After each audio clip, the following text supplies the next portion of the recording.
So we're going to start a series just looking at where you put yourself in terms of, I guess, of faith and who Jesus is. If you're watching this and you don't normally come to the church, this is probably quite a good thinking about these, because you can come along, see what without actually having to come along.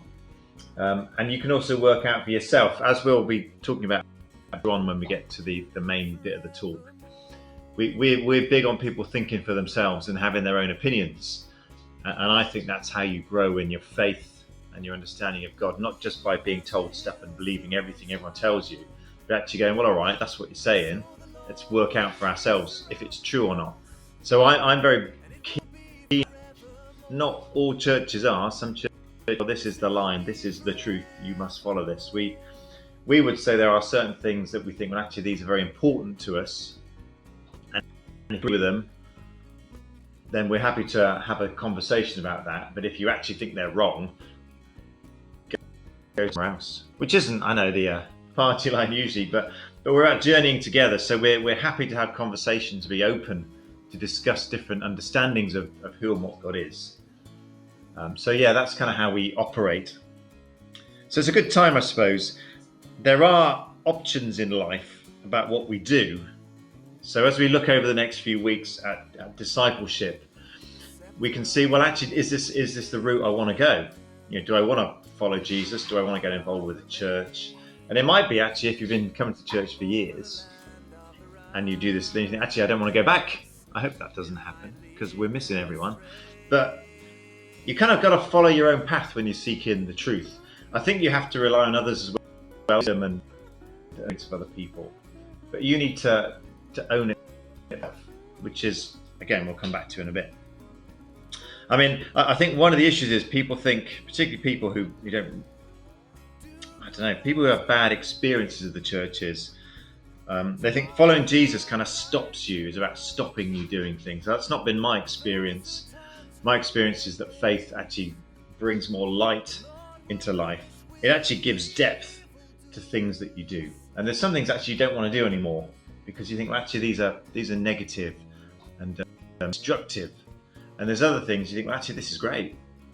So this idea of religion being something that stops you is a flawed understanding. I can see where it's come from. It's come out of this idea of discipline and not just being a hedonist. But actually, faith, if you're doing it right, will make life better and happier, and fuller. So we're going to be thinking about that. So you can kind of work out over the next few weeks, well, is this for me, and is following Jesus for me? And that's something, actually, whether you've been a Christian for all your life or you don't even think you are now, that's a good question to ask on a fairly regular basis. Well, is Jesus for me? And he is. You can work out whether you're for him too. And that's, I suppose, that's what walking the path is about. So anyway, we'll get to that. We'll have a couple of minutes. If you want to refresh your coffee, I just used my 1970s coffee pot. So if you want to grab a drink, I've noticed, actually, since we've been doing this, I've eaten far less biscuits. I don't know if you've noticed that. It's been a strange time. I mean, I've been consuming other things instead, other foodstuffs, but less biscuits. Right, just catch up on what you've all been saying. Nothing too controversial there. Not yet. I'll see Lal had a coffee set like this. I'd expect you to, Lal, because it's very stylish, isn't it? Pottery from painting, paint and pot.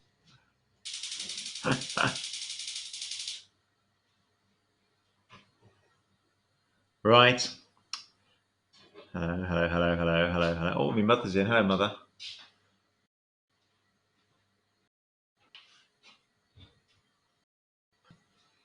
Hi, Marie. Have I said hello, Marie? If I said hello to the Fitzsimmons, hello, family.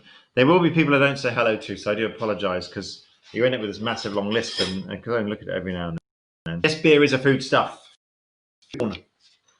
or something like that. Anyway,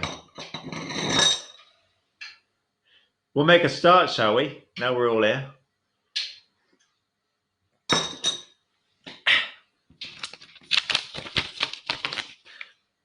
Right, I'm going to read from Matthew's Gospel. It's Matthew chapter 4. I'm using the Message because that's my preferred translation. So Matthew chapter 4. Oh, no, it's not Matthew 4. It's Matthew chapter 4. Oh, no, it is Matthew chapter 4. I do know what I'm doing. And we're going to go from verse 18. Okay? The grammar police. Anyway, Matthew chapter 4. I'm going to read from verse 18. Walking along the beach of Lake Galilee, Jesus saw two brothers, Simon, who later became called Peter, and Andrew. They were fishing, throwing their nets into the lake, and it was their regular work. Jesus said to them, "Come on, you're a new kind of fisherman. I'll show you how to catch men and women instead of perch." That's not the beer, that's the fish. They didn't ask questions, but simply dropped their nets and followed. A short distance down the beach, they came upon another pair of brothers, James and John, Zebedee's sons. These two were sitting in the boat with their father Zebedee, mending their nets. Jesus made the same offer to them, and they were just as quick, abandoning boat and father.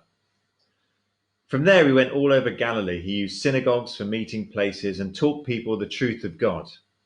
God's kingdom was his theme. That beginning right now, they were under God's government, good government. He also healed people of their diseases and of the bad effects of their bad lives. Word got round the entire Roman province of Syria, and people brought anybody with an ailment, whether mental or emotional or physical. Jesus healed them, one and all.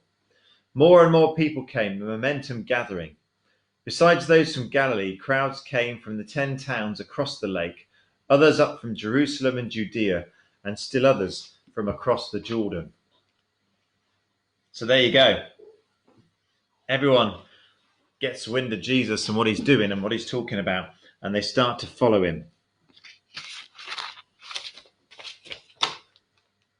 So we were due about now to start a series on discipleship. So we're going to do it. The temptation is, I think, in these circumstances, just to go on about the virus all the time and the effect it's having on us. And there's no way we want to play down that effect. It's having a huge impact on lots of people in lots of different ways. But also, there is more to life. And life, when this is all over, life will continue to go on. We will pick up. Whether we carry on the same, but life will continue. We're going to be changed by this and we're going to be affected by it. All of us will, but we will pick up our lives and carry on. So this is a good time, I think, for us in terms of our faith, because we're not doing things the usual way. You know, you rock up on a Sunday, you eat loads of biscuits, have a cup of tea, have a sing, I chunter on a bit, or someone else does, and then we all go home. So actually, this is a good time to think, well, what's it all about? Because when life starts up again, we can perhaps have a different perspective at that point. Usually, before all this happened, and if you're anything like me, you probably are, things like the shopping and the rent and the daily list of things to do just cram into your lives, don't they? They make us too busy to stop and to pause. And we find time to eat. Maybe we find time to exercise. We might even find time to study, watch the TV. But often finding time for spiritual stuff gets kind of pushed away. But that's just as important in terms of us as human beings. Because it's our spirituality, our spiritual life, that gives us an inner to deal with life's trials. Our spiritual outlook affects how we see other people as well, and how we treat them. Because our spiritual understanding underpins, I think, everything in our lives. What we believe about God and the universe and our place in it, the values we put on possessions, and the way we value people as well. All of this is underpinned by our understanding of the spiritual. So while we have a moment as a society, I suppose, and even if you're working through this time, it's different when you're not at work because you can't race around in the same way, can you? And particularly if you're working on the front line, I guess when you come back, it's more tiring and there's more pressure on you emotionally and spiritually. But we can't do what we used to do. So in those moments as well, perhaps we can pause. So discipleship, it's not a very popular word. It's too much like discipline, isn't it, I guess? But we all have it. We all have a discipline within ourselves. Even the most misbehaving person has a discipline. That's how we cook or drive a car or stand in a queue. We all have it. A disciple really is someone who is willing to learn a way, someone open to changing and to growing.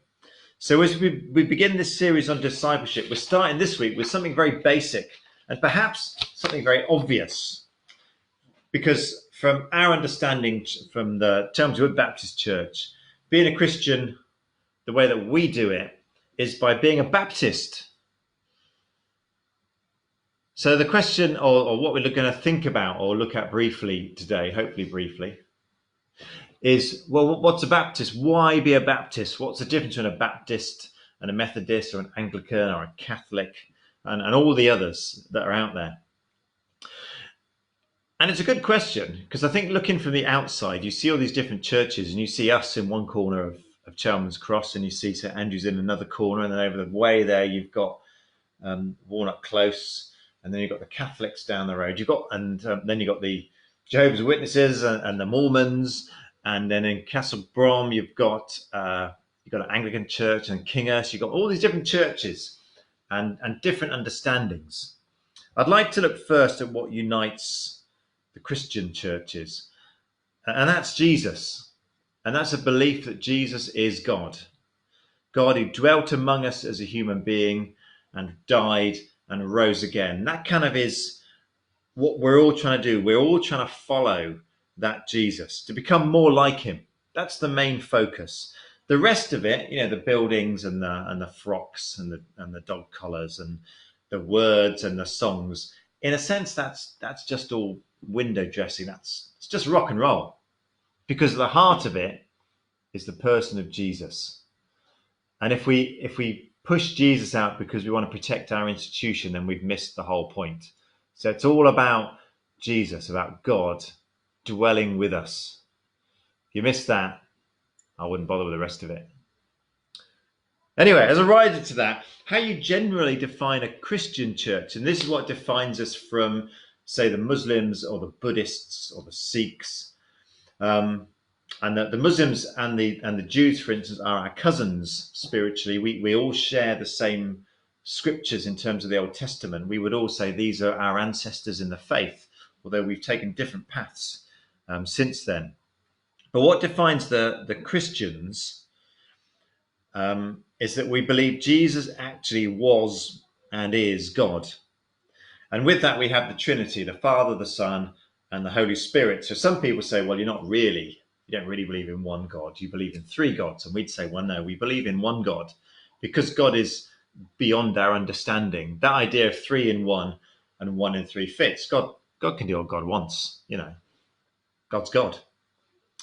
So that's our USP, I guess, as Christians, the Father, the Son, and the Holy Spirit. That defines us. If we've got those three together, generally speaking, it's a Christian church. Catholics, Anglicans, Church of England, Methodists, URC, Baptists, and lots of others. Pentecostal. Anyway, you get the idea. All the other faiths, all the other religions, and all the other groups that broke away from the mainstream church over history generally take Jesus to be an angel or a minor deity and not quite God. So anyways, that's kind of a bit of background. That's what unites us, I suppose. The question is, well, why are you all so different? The thing is, with human beings, is when we get going, we all have different opinions. Have you noticed this? When you go out with friends, when we used to go out with friends, do you remember those days? People end up having different opinions. And we end up cladding that core belief in Jesus, the Father, the Son, and the Holy Spirit. We all go with that. Well, that's fine. Yeah, I got that. And then we clad it in things that we like. Now, some of it's cultural. Some of it arguably is biblical. from random bits of the Bible again there. So we cover it in cathedrals or forests. Some people worship in forests. Some people think you've got to wear white linen to lead worship. Others think you should wear a t-shirt. Some people have gold and jewels. Other people just a very basic cross. In fact, my home sending church was a Baptist church, obviously. And when they first opened, they didn't even have a cross in the building because they thought that was idolatry. That was back in the early 1900s, possibly even the late 1800s. So you've kind of got this whole range, and the very high Catholics with the bells and the smells and the gold and the robes, they believe in the same Jesus that the people at the other end that say you shouldn't even have a building or a priest, but you should just meet in homes. Those people believe in the same God and the same Jesus, and yet they both have completely opposite ways of expressing that. And it's not that one's right and one's wrong. It's just a different way of understanding it. The kind of flashy end is saying this is precious and important and deserves our best, and we should put everything we've got into it. That's what they're trying to say. And at the other end, they're trying to say, well, it should be as simple as it can be. God, just God is with us. We don't need all that stuff. We just need to know the experience of God here. So, it's kind of tricky. But if you think about what you like in terms of music, there's over 40 households watching at the moment. If we said, what's good music? We'd probably get 40 different answers. So that's what humans are like. And I think actually, God likes that. Some of us shop at Lidl, some of us shop at Asda. It's what you like. They all sell the same beans, pretty much. I guess the main thing to remember is that some of us have got some aspects good and some aspects not so good. And well, actually all of us. We do some bits well and other bits not quite so well. So the main thing, I think, whatever church you're in, whatever building you might meet in, whatever tradition you're part of, don't be too judgy of the others. We've all got problems of our own, and everyone is trying to express and convey this idea of who God is. The other rider, then I get back to the plot, is how we view Jesus, because if you get that bit wrong, none of the church really makes any sense. And to be honest, if you took Jesus out of the church doesn't really appeal very much. If Jesus is some white, blonde, bearded softy, then you've kind of missed the point of what he's about. Or if Jesus is some angry, shouty, judgmental type, you've also missed the point. So my view is always find out who Jesus is, what he stood for and who he stood for, what he did, not the weird, corrupted or toothless versions that people have been coming up with ever since. So find the real Jesus, and the faith side actually starts to make sense. So, to get back to the plot, what the fluff is a Baptist. Should have a little jingle there or something, shouldn't we? The extremely short history lesson is this. The kind of primordial Baptists, if you like, came out of the Protestant Reformation in Switzerland. I'm reading this because I don't really know. And Germany around 1525. So it's a long time ago, about 5 centuries ago now. Now, these very early versions of the Baptists were given a real hard time.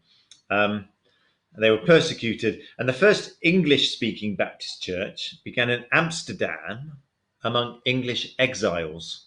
So there you go. And then the first Baptist congregation in England was in Spitalfields in London, which is really cool. I've been there. Spitalfields. It's cool, isn't it, Helen? We liked it. Anyway, the bloke who started it, Thomas Helwys, he also published an appeal for religious liberty. And ironically, he was put in prison for saying out loud that you should be allowed to express your own religion. So there you go. Now, one of our beliefs as Baptists, so here we are, we're getting into it now. What's a Baptist? What's a Baptist about? One of our beliefs as a Baptist is in religious freedom, because only free faith is true faith. People have to be free to make their own decisions. And whilst that may not seem an issue now, although it is in some parts of the world, back then, around the 1500s, well, I don't know what date the laws were changed, you had to go to church. You had to follow the state religion. And if you didn't, you'd be fined, imprisoned, or worse.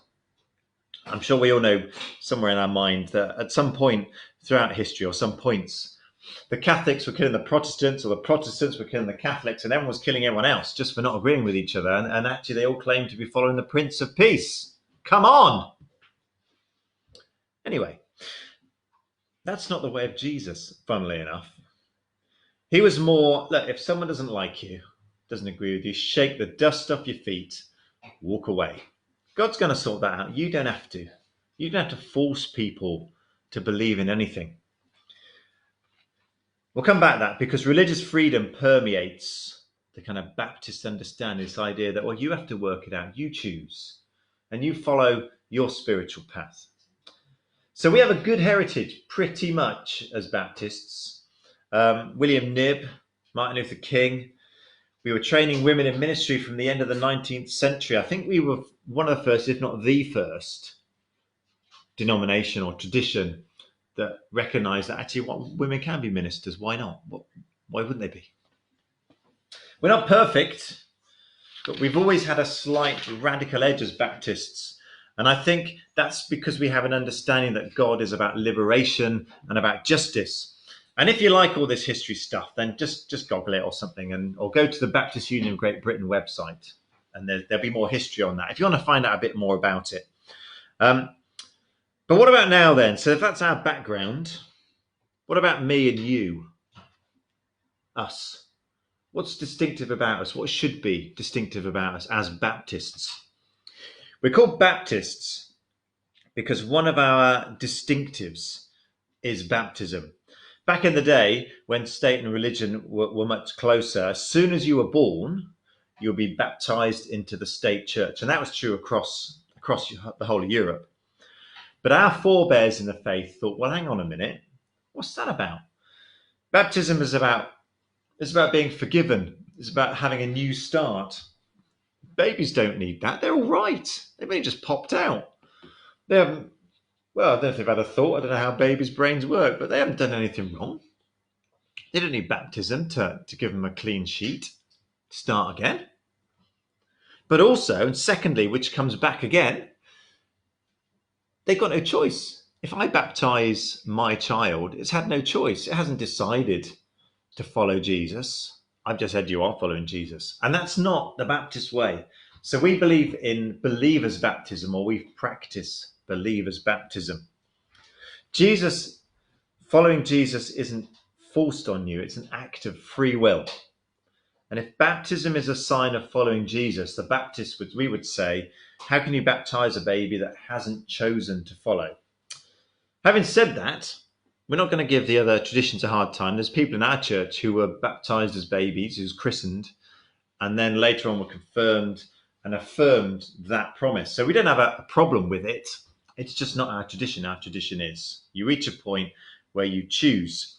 So the very early Baptists decided that baby baptisms didn't count and that people should choose. And they were originally called, and we've come up with this before, Anabaptists. The word Anna meaning again. So we were called, our forebears, the Anabaptists, the re-baptizers. And that stayed with us. It's part of our belief in religious freedom. You choose to believe or not.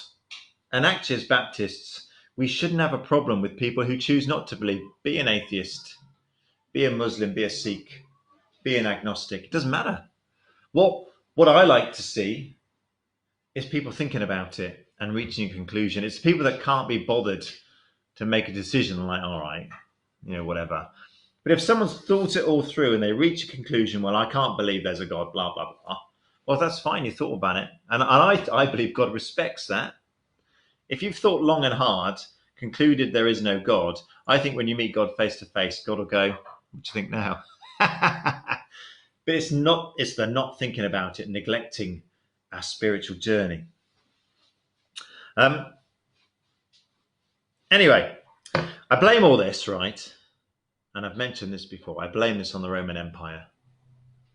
Because as soon as the Roman Empire got its hands on the early church, which is around the 4th century, everything went pear-shaped. Because we kind of met in houses then, or our Christian forebears met in houses. And then the Roman Empire converted to Christianity, and all of a sudden they made the faith part of the state. So they had big church buildings and the basilica. So all of a sudden, religious buildings became symbols of power, and all the stuff that came out of that. And then it started saying, well, this is the state religion. This is what you must follow if you're part of this state. And Baptist says, well, actually, no, you should be choosing. So we were no longer this edgy group of people following this obscure Messiah from the first century. We became the state. We had an army. We had politicians. We had civil servants. And that the church, Christianity, became a very different animal, which we've never recovered from. Anyway, it's not an issue. I'm fine with all that, really. But when the church leaves the edges of society and starts playing along and playing the game, that's when I get very suspicious, because I think Jesus was always on the edge, saying, well, what are you doing to the people in power? Why are you doing that? And I think that is our calling as his disciples. Anyway, that's a rant for another day. What about membership? I suppose that's another Baptist distinctive. For some people, it's a bit controversial or even upsetting, the idea of membership. But we have a system of membership where anyone can choose to join. In a sense, the membership thing is more about organizational structure than it is about theology. There's no membership in the Bible. And there's no membership in the Bible. Just as there's no crosses on the table at church. In fact, there's virtually no church in the Bible. In the book of Acts, and then some of the letters after they start putting systems in place, but there's no church. So anyone that says, well, our church is biblical, probably isn't. It's us trying to interpret. So anyway, membership. So this is about our structure, how we work as an organization. Although our theology does come into it, because as a church, we're what's known as congregational. And that means each church is run by the members, by you, by us together. So we don't have bishops or the like who tell us what to do and what not to do and what we should be thinking and if our doctrine's sound or not. We believe that each congregation is free under the guidance of the Holy Spirit to decide how they want to operate and to interpret the Bible, to read a bit of the Bible and go, well, we think it means this. When we come together and pray and talk, this is what we think it means. There's no central body saying this is what it means, you must conform. So that's why membership is important, because you don't want someone walking in one week, changing everything, and walking out the next week, or emptying the bank account and leaving the next week. So it's about that commitment to one another and to work together and to come to an understanding. So membership acknowledges that we're part of a family together, the way that we understand and see the world and act. We have responsibilities to one another, and we also have privileges as members, like any family. We've got to do the washing up. We've got to pay our gas bills.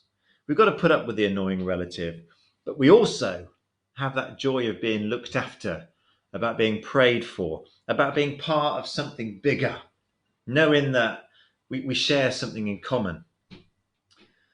From a technical point of view, the membership thing is how we control the direction of us as a church and as a family. So in terms of voting for leaders, only church members can vote for deacons, who are our leaders, and also ministers.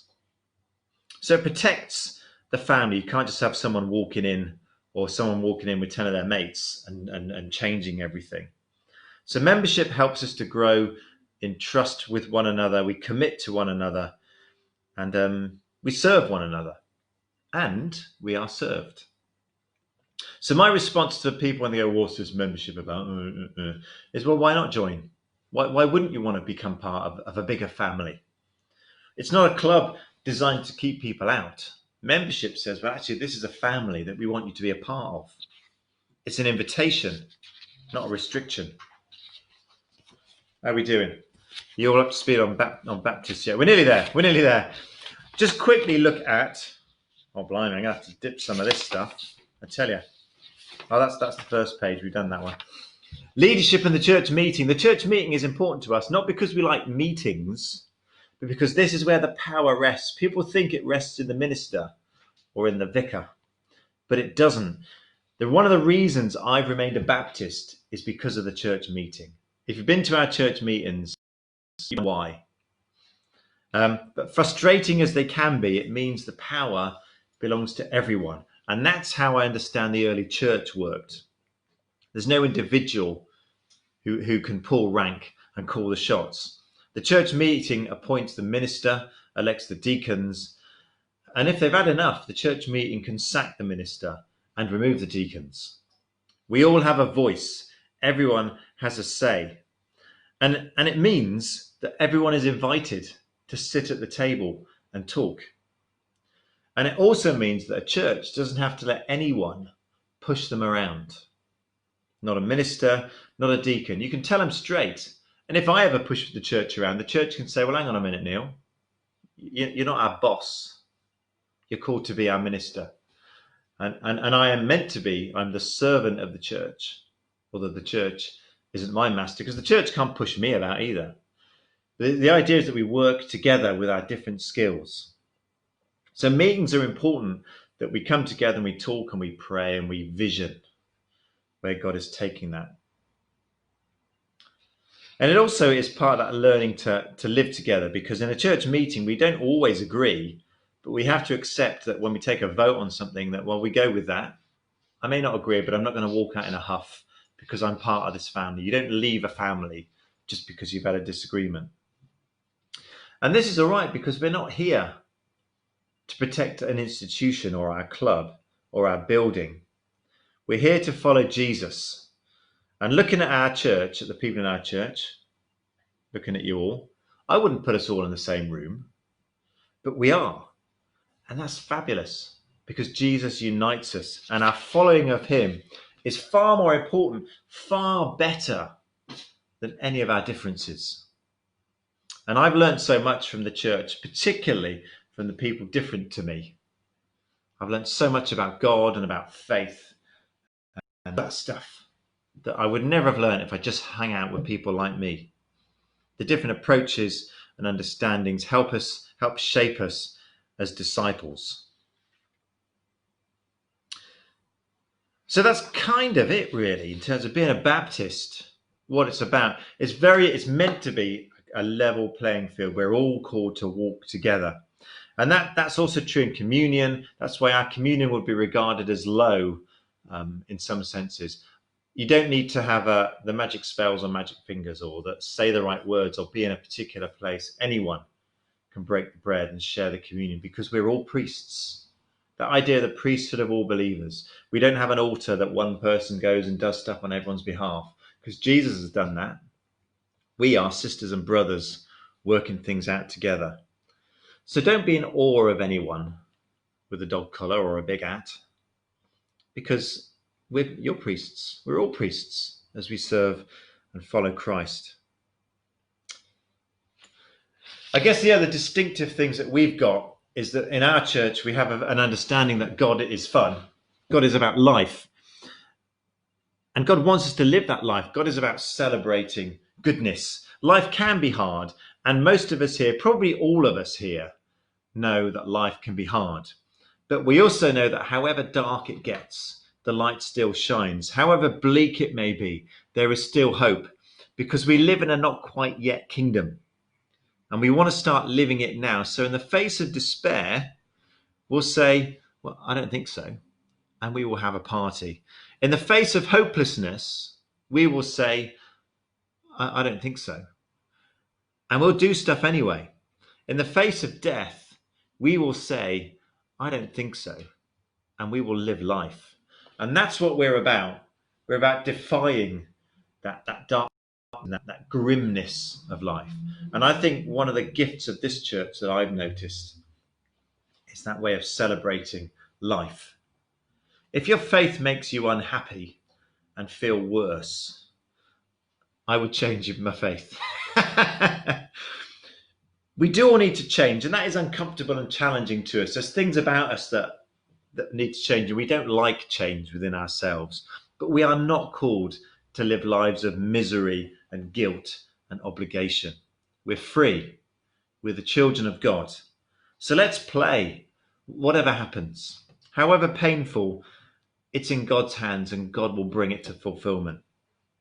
So we believe in life, and we believe that faith should make sense to our everyday lives. If not, what is the point of it? And that's partly why we've done what we did with the building. We've given it over to the community. We've broadened it out so anyone can come in, because it's not our playground. It's not a building, isn't the church's playground. It's everyone's home.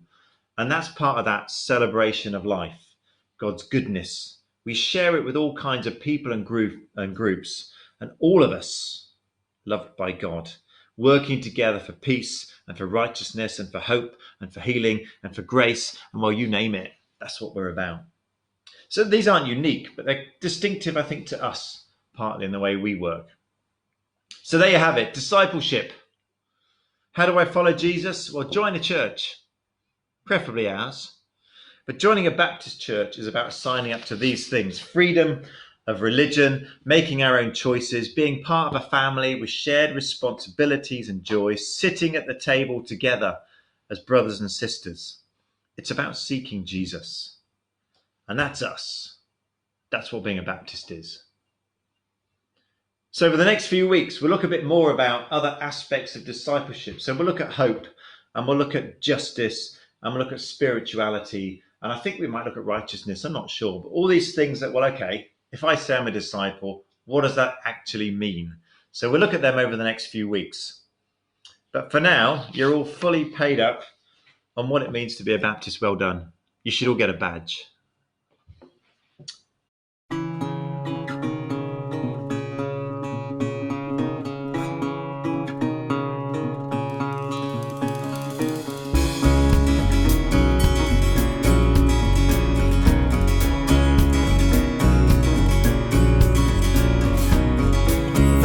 Trust in the Lord,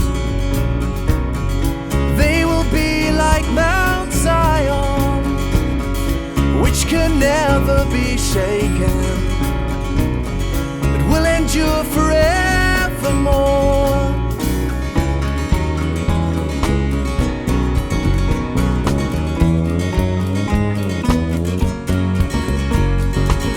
Forevermore.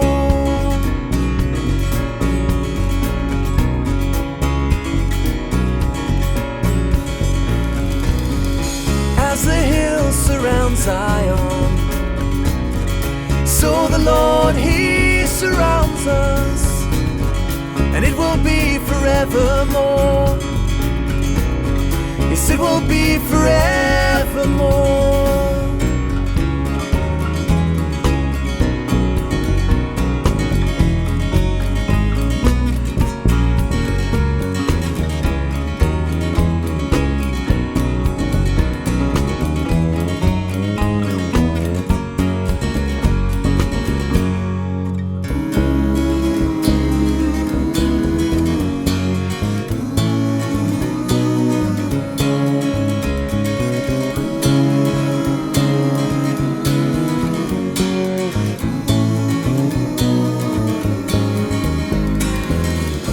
Scepter of the wicked man, it will not remain over the land of the righteous.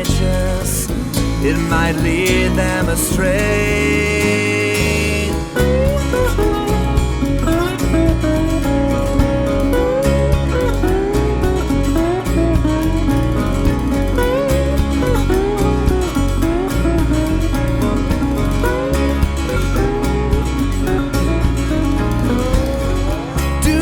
Lord, to the good, to all the upright in heart, but those who turn to crooked ways, the Lord